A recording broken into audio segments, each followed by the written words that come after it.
नमस्कार, मैं doctor Dilip Kumar, assistant professor Vidya Bhavan Mahila college Siwan से। छात्रों, आज हम लोग जहांगीर के बारे में जानेंगे, पढ़ेंगे। पिछली कक्षा में हम लोगों ने जहांगीर की प्रारंभिक जिंदगी और उनके पुत्र खुसरो शाह के विद्रोह और नूरजहां के बारे में पढ़ा था। आज हम लोग नूरजहां अथवा मेहरुनिसा के बारे में आगे पढ़ेंगे। इसके साथ ही हम लोग जहांगीर के विभिन्न युद्धों और उनके आगे की उपलब्धियों के बारे में जानेंगे। तो आइए हम लोग जहांगीर के बारे में जानते हैं।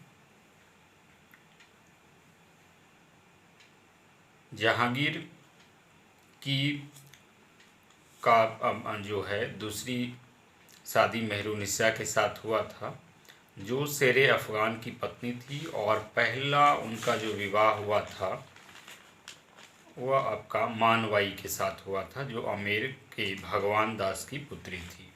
इनकी और कई शादियां भी हुई थी। इनका विवाह शाह जमान के साथ भी हुई थी, जिनसे पुत्र शहरयार की प्राप्ति हुई थी। जोधाबाई, जिनको जगत गोसाई के नाम से भी जाना जाता है, उनसे भी उनका विवाह हुआ था, जिनसे खुर्रम पुत्र की प्राप्ति हुई, जो आगे शाहजहां के नाम से शासन करता है। पुनः उनका विवाह, अन्य भी उनकी कई पत्नियां थी। एक पत्नी से उनको परवेज नामक पुत्र की प्राप्ति हुई थी, और मेहरुनिसा जो थी उनकी पत्नी, उनसे उन्हें कोई पुत्र प्राप्ति नहीं हुई थी, बल्कि शेर अफ़गान की जब पत्नी मेहरुनिसा थी तो उनसे एक पुत्री की प्राप्ति हुई थी, जिनका नाम लाडली बेगम था। तो इस प्रकार से जहांगीर की कई पत्नियां थीं, और जहांगीर की एक प्रेयसी भी थी जिनका नाम अनारकली था।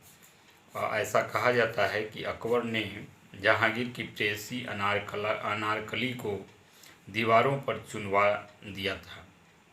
उसके बारे में जहांगीर जो है, उनका कब्र लाहौर में है, अनारकली का, और उसके बारे में जहांगीर खुद उनके कब्र पर उन्होंने लिखवाया है कि यदि मैं प्रेयसी को एक मर्तबा मतलब एक बार, यदि मैं प्रेयसी को एक मर्तबा देख सकता तो मैं क़यामत के दिन तक अल्लाह का शुक्रगुजार होता। अब आइए हम लोग नूरजहां के बारे में आगे देखते हैं कि किस प्रकार से, जैसा पिछली कक्षा में हम लोगों ने जाना था कि 1611 से लेके 1622 ईस्वी तक नूरजहां का काल चलता है। और नूरजहां जो उस समय शासन करती है, वह उनका एक गुट होता है, उनके कई समर्थक होते हैं जो उनका शासन में साथ देते हैं। उनका नूरजहां का गुट जो था वह जुनता दल के नाम से जाना जाता था, और उस जुनता दल का एक छत्र राज 1611 से 1622 ईस्वी तक चलता है। इस जुनता दल में गियास बेग, जो उनके पिता थे, मतलब नूरजहां या मेहरुनिसा के पिता थे, वो शामिल थे, जिनको एतमाउद्दौला की उपाधि भी प्रदान की गई थी। पुनः आसफ खां, उनका भाई, जिन्हें खान ए समा की भी उपाधि जहांगीर के द्वारा प्रदान की गई थी। तो आसफ खां उनके भाई, उनके आसफ खां उस गुट में थे। पुनः उनकी माँ असमत बानो बेगम उनके गुट में थी। उसके बाद खुर्रम, जो शाहजहां के नाम से आगे शासन में बैठता है, वह था, और महावत खां।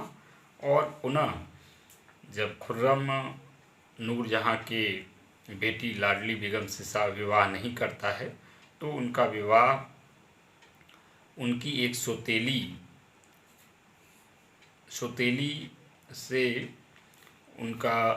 बेटा से ही उनकी बेटी का विवाह होता है, जो शहरयार था। तो शहरयार भी उनके गुट में शामिल हो जाता है।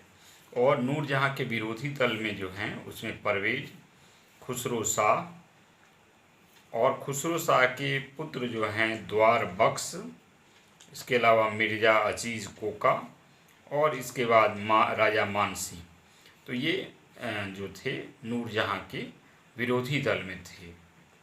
और जैसा पिछली कक्षा में ही हम लोगों ने पढ़ा है कि जो है नूरजहाँ का जुनता दल सबसे शक्तिशाली थी और नूरजहाँ को बादशाह बेगम की भी उपाधि प्रदान की गई थी। वह झरोखा दर्शन भी देती थी आम जनता को, राजकीय पत्रों को निर्गत भी करती थी और अपने नाम से मुहर व मुद्रा भी का प्रचलन करवाई थी। वहीं दूसरी ओर जहांगीर केवल नाम मात्र का शासक था और वह मदिरा पान और भोग विलास में लगा हुआ रहता था। जैसे ही नूरजहाँ के पिता गयास बेग की 1622 ईस्वी में मृत्यु होती है और उनकी मां असमत बानो बेगम जिनकी मृत्यु 1621 ईस्वी में होती है, तत्पश्चात जो है जुनता दल का प्रभाव खत्म होने लगता है। और असमत बानो बेगम जो नूरजहाँ अथवा मेहरुनिसा की माँ थी, उनको एक उपलब्धि जाता है कि उन्होंने असमत बानो बेगम ने गुलाब से इत्र बनाने का इजाद किया था। यह कई बार कई परीक्षाओं में सवाल भी पूछा जाता है, तो ध्यान रखने वाली बात है कि नूरजहाँ या मेहरुनिसा की माँ जो थी असमत बानो बेगम, गुलाब से इत्र बनाने का जो है वो फार्मूला वो इजाद की थी। अब आइए देखते हैं जहांगीर के अंतर्गत कौन कौन से युद्ध लड़े गए। तो जब 1597 ईस्वी में महाराणा प्रताप की मृत्यु हो जाती है तो अकबर ने सलीम को मेवाड़ अभियान के लिए भेजता है, लेकिन अकबर सलीम को भेजता है 1597 ईस्वी में मेवाड़ के अभियान के लिए, लेकिन सलीम जो है वह उसमें रुचि नहीं लेता है और अजमेर चला जाता है। इस प्रकार से जब महाराणा प्रताप की मृत्यु होती है तो उसका पुत्र पुनः अमर सिंह जो है मेवाड़ का शासक बनता है और वह किसी भी सूरत में मेवाड़ को मुग़लों के हाथों नहीं जाने देना चाहता है। और पुनः 1605 ईस्वी में जब अकबर की मृत्यु होती है तो पुनः जहांगीर जो है 1605 से 6 ईस्वी तक पहले परवेज़ को अभियान के लिए मेवाड़ अभियान के लिए भेजता है।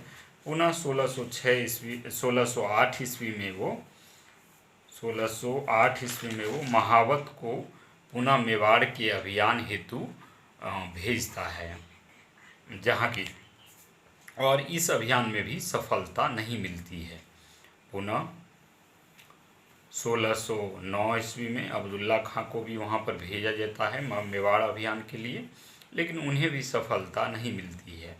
1614 ईस्वी में खुर्रम को मेवाड़ भेजा जाता है। खुर्रम यानी जो शाहजहाँ के नाम से शासन पर बैठता है, उन्हें जब वहाँ भेजा जाता है तो खुर्रम वहाँ भयंकर लूटपाट मचाता है, विभिन्न मंदिरों को तोड़ता है और विभिन्न उपवनों को जला देता है।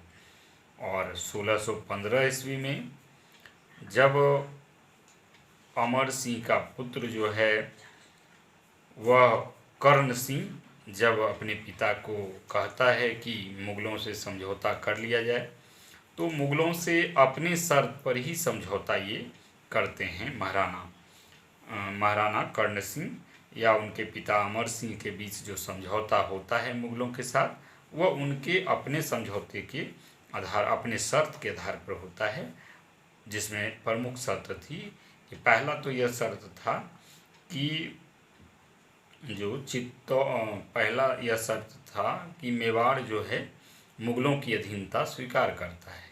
दूसरा, चित्तौड़ जो मुग़लों ने जीत रखा था, तो चित्तौड़ और उसके आसपास के क्षेत्र सारे क्षेत्र जो हैं अमर सिंह को लौटा दिए जाते हैं, लेकिन चित्तौड़ का जो किला होता है उसे मरम्मत नहीं करवाता है मुग़ल। और इसके बाद जो दूसरा तीसरा जो शर्त होता है कि महाराणा जो है वह मुग़ल दरबार में हाजिर नहीं होगा। और चौथा जो शर्त था कि मुग़ल साम्राज्य से, मुग़ल शासक से कोई वैवाहिक संबंध भी मेवाड़ परिवार नहीं करेगा। तो इस प्रकार से हम देखते हैं मुग़लों और महाराणा के बीच में, मेवाड़ के बीच में रिश्ते में सुधार हो जाता है। और मेवाड़ ही एक ऐसा घराना था जिसने कभी मुग़लों की अधीनता स्वीकार नहीं की, और स्वीकार की भी तो वह अपने शर्तों पर की।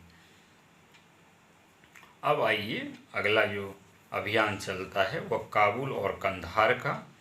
तो 1622 ईस्वी में फारस के शाहों ने काबुल और कंधार पर जो है विरोध करता है। वहाँ पर महावत खां को अभियान हेतु भेजा जाता है, लेकिन पुनः जो है सफलता नहीं मिलती है। पुनः दक्षिण के जो सूबेदार थे खुर्रम को भेजा जाता है काबुल एवं कंधार के अभियान के लिए।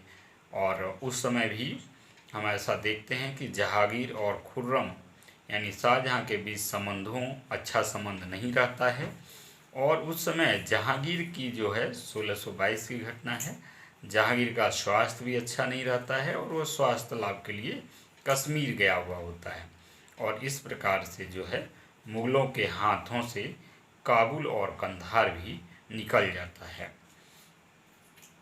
तो इस प्रकार हमने देखा कि दो विजय, पहला तो मेवाड़, तो मेवाड़ भी का भी जो ये संधि होती है कई शर्तों के आधार पर ही उनकी अधीनता स्वीकार करता है। और काबुल और कंधार भी 1622 ईस्वी में मुग़लों के हाथ से, जहांगीर के हाथ से निकल जाता है। अब आइए हम लोग जहांगीर के दक्षिण अभियान के बारे में जानते हैं। तो अहमदाबाद के कुशल एक सेना नायक थे मलिक अंबर, उनके विरुद्ध जो है अभियान चलता है। 1611 ईस्वी में वहाँ पर विद्रोह होता है अहमदनगर में, और यहाँ भी जो है खुर्रम को वहाँ पर भेजा जाता है। खुर्रम जो है वह बीजापुर के शासक की मध्यस्थता से जो है अहमदनगर को अपने शासन के अधीन वो कर लेता है। यानी दक्षिण के का जो अभियान चलता है 1611 ईस्वी में। तो तत्पश्चात 1617 ईस्वी में जो है अहमदनगर को बीजापुर के शासक के मध्यस्थता से जो है मुग़ल शासन में मिला लिया जाता है। तो इस प्रकार से हमने देखा कि जहांगीर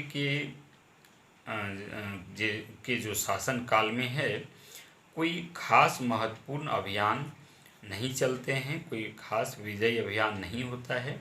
जबकि उनके पिता जो थे अकबर, उनके समय जो है कई दर्जन जो है राजपूत शासक जो है उनकी अधीनता स्वीकार करते हैं। और अकबर भी कई साम्राज्य को जो है साम्राज्य को अपने शासन के अधीन लाता है, और एक बड़ा साम्राज्य उनके साम्राज्य के अधीन आ जाता है। लेकिन उसकी तुलना में देखें तो जहांगीर का ऐसा कोई बड़ा उपलब्धि उनके शासनकाल में नहीं होता है। अब आइए जहांगीर के धार्मिक नीति के बारे में जानते हैं। तो सर्वप्रथम पहले तो प्रारंभिक दिनों में वह अपने पिता द्वारा लागू किया गया दीन-ए-इलाही धर्म से प्रभावित रहा, लेकिन बाद के दिनों में वह इस्लाम धर्म स्वीकार कर लेता है, इस्लाम की ओर परिवर्तित हो जाता है, पुनः लौट जाता है। और ऐसा कहा जाता है कि वह इस्लाम के प्रति जो है पक्षपात करता है, इस्लाम के पक्ष में ज़्यादा झुकाव रखता है अपना। और ऐसे कई उदाहरण हैं जो कि यह दर्शाता है, यह पुष्टि करता है। कई उदाहरण इसका, पहला जो है राजौरी में एक हिंदू लड़का जो है वहाँ की मुस्लिम लड़की से विवाह कर लेता है, तो जहांगीर जो है उसे कड़ी सज़ा देता है। दूसरा, कांगड़ा की विजय में जो है, कांगड़ा विजय के उपलक्ष्य में जहांगीर जो है गाय का वध करता है। तीसरा जो है वह जैनियों को बाहर जाने का आदेश दे देता है। और चौथा जो है पुर्तगाली का जो विद्रोह हुआ था, तो उस समय उन्होंने चर्चों को बंद करने का आदेश जहांगीर ने दिया था। तो इस प्रकार से ये सारे जो बातें हैं यह दिखाती है कि जहांगीर इस्लाम के प्रति ज़्यादा समर्पित था, कट्टरवादी था। लेकिन वहीं कई और बातें ऐसी भी है, उनके ऐसे भी कार्य हैं जो उनकी सहिष्णु नीति को दर्शाता है। जैसे दीपावली के दिन जो जुआ खेला खेलने की प्रथा थी वह बंद हो गई थी, उसे पुनः शुरू कर दिया जाता है। और इसके अलावा जो है कई मंदिरों को वह दान भी देता है। ईसाई धर्म के प्रति वह उनमें बहुत आकर्षण था और वह जो है अपने पोते की शिक्षा जो है ईसाई के माध्यम से वो या ईसाई के अंतर्गत वो करवाता है। पुनः तंबाकू पर भी उनके द्वारा प्रतिबंध लगाया जाता है। यद्यपि दक्षिण भारत से उत्तर भारत में तंबाकू का प्रचलन उन्हीं के द्वारा किया जाता है, लेकिन पुनः तंबाकू पर उनके द्वारा प्रतिबंध लगा दिया जाता है। यहाँ तक कि हिजड़ों की खरीद बिक्री पूर्व से हो रही थी, उस पर भी जहांगीर के द्वारा प्रतिबंध लगाया जाता है। और कुछ उनके बारे में और भी महत्वपूर्ण बातें हैं कि वह जहांगीर जो था वह बृहस्पतिवार को ना तो मांसाहार सेवन करता था ना शराब पीता था, चूँकि बृहस्पति के दिन ही उनके पिता का जन्मदिन था। और दूसरी ओर रविवार को भी वह मांस मदिरा इत्यादि का सेवन नहीं करता था, चूँकि उस दिन जो है वह राजा बना था। और इसके अलावा जो है वह सप्ताह के 5 दिन प्रत्येक दिन लगभग 20 प्याली वह शराब का सेवन करता था। इस प्रकार से यह एक यूँ कहा जाए कि जहांगीर का एक बुरी लत था शराब का सेवन, वह शराब का व्यसनी था। तो इसका उन्हें खामियाजा भी भुगतना पड़ा और शासन के अंतिम दिनों में उनका स्वास्थ्य खराब हो गया। और इसका लाभ उठाकर महावत खां जो है अपनी स्वतंत्रता घोषणा करते हैं और तत्पश्चात जो है जहांगीर के अंतिम दिनों में ही जो है उत्तराधिकार के लिए संघर्ष छिड़ जाता है। और इस प्रकार से है तत्पश्चात जो है जहांगीर की मृत्यु हो जाती है। जहांगीर का मकबरा जो है वह लाहौर में स्थित है। लाहौर में एक शहादरा जगह है, लाहौर वर्तमान में पाकिस्तान में है, तो वहाँ पर उनका मकबरा बना हुआ है। तो इस प्रकार से हम लोगों ने आज देखा जहांगीर के अधीन जो है नूरजहां का जुनता दल किस प्रकार से शासन कर रहा था, उनके विरोधी दल कौन कौन थे। इसके अलावा जहांगीर के अंतर्गत कौन कौन से अभियान हुए जो कि काफ़ी कम ही थे। और इसके पश्चात हम लोगों ने यह भी जाना कि जहांगीर की धार्मिक नीति क्या थी और उनमें कुछ सहिष्णुता भी थी, धार्मिक सहिष्णुता भी थी। इसके अलावा जहांगीर न्यायप्रिय भी शासक थे।